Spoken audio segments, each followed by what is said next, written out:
କେମିତି ବଞ୍ଚୁଛି ଘର ଚଳାଇବା ତତେ ପାଠ ପଢାଇବା ପାଇଁ ମତେ କେତେ ପରିଶ୍ରମ କରିବାକୁ ପଡୁଛି।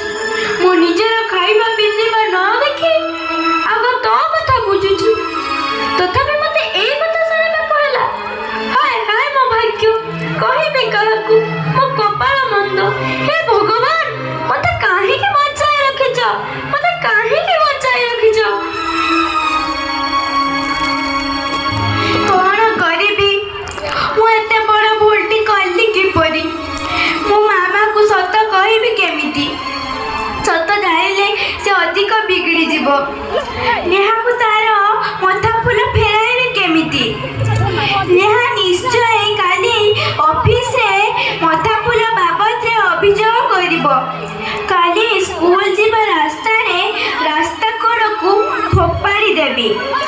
କିନ୍ତୁ ସ୍କୁଲରୁ ଫେରିଲେ ମାମା ପଚାରିବେ, ମତେ ପୁଣି ମିଛ କହିବାକୁ ପଡ଼ିବ। ନେହା ମନରେ ତାର ମଥା ଫୁଲକୁ ନେଇ ଖୁବ୍ ଦୁଃଖ ହେଉଥିବ। ମୁଁ କଣ କରିବି? ହାୟ, ମୁଁ